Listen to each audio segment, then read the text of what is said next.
G'day folks, Andy here from McDowall Manor.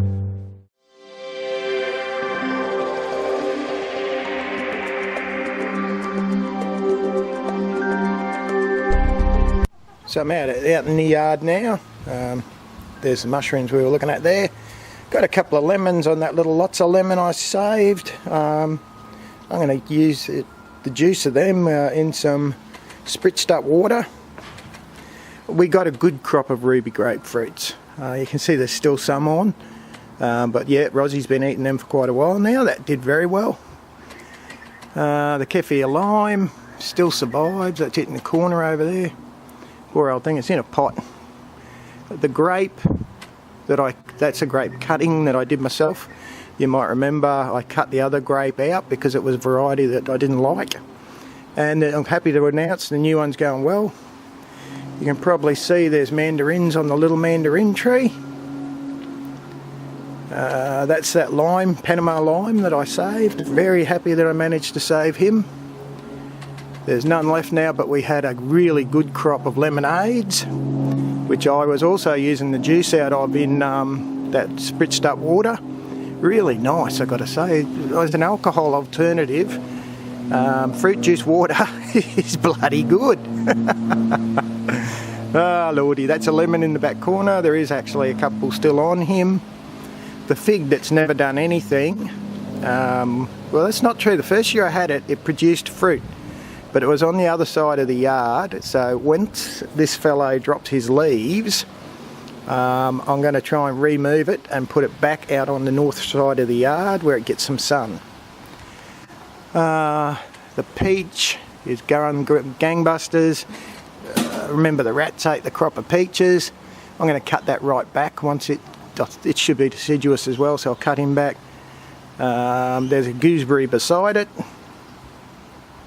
I've got some broccoli, no, Brussels sprouts in there. Sorry about the shadow, it'll come back. That's an eggplant. There's a pineapple behind it. The wire is to stop the bloody chickens, because they get out and they dig in here and they just destroy everything. That's a bean, that little guy down there.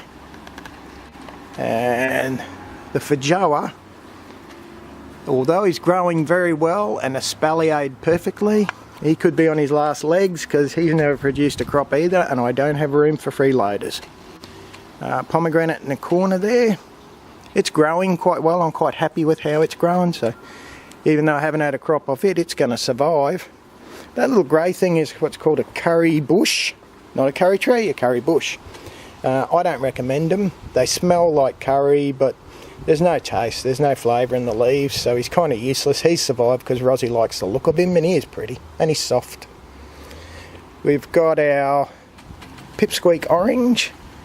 Haven't had an orange yet, but he's going quite nicely. You see there's some tomatoes coming up of their own accord. They'll be cherry tomatoes, happy to let them grow.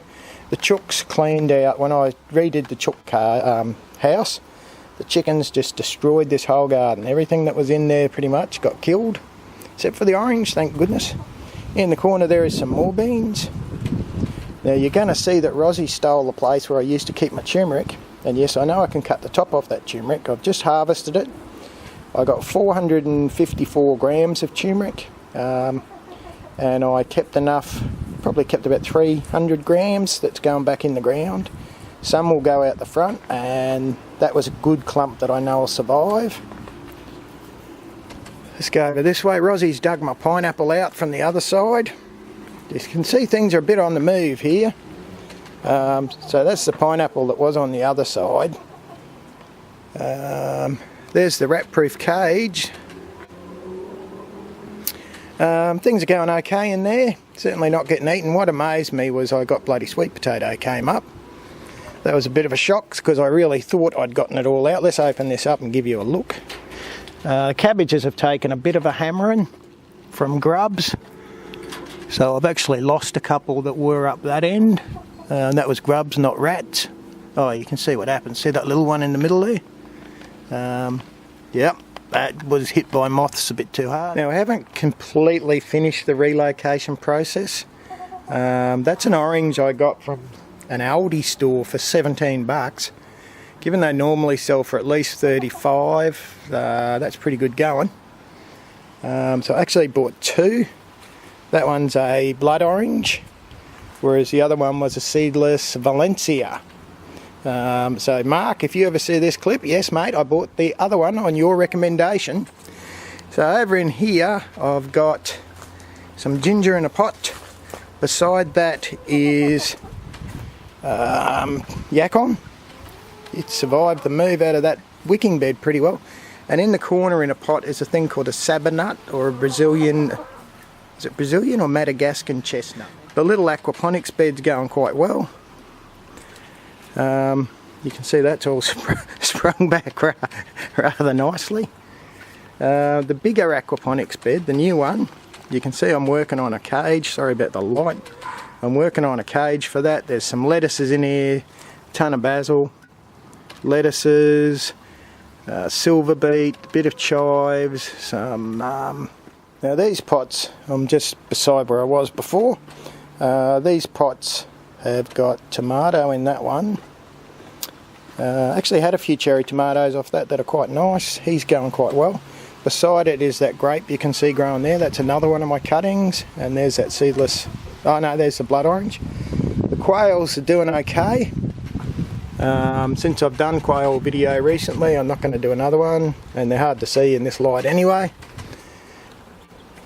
This little bloke killed one of the other males, so he got pulled out. That's what I did say, folks, before you judge people who eat their quails too harshly, you've really got to manage the males particularly, because they will kill each other. They're not nice guys. That's the duckweed I grow to feed the quails now, because they love it.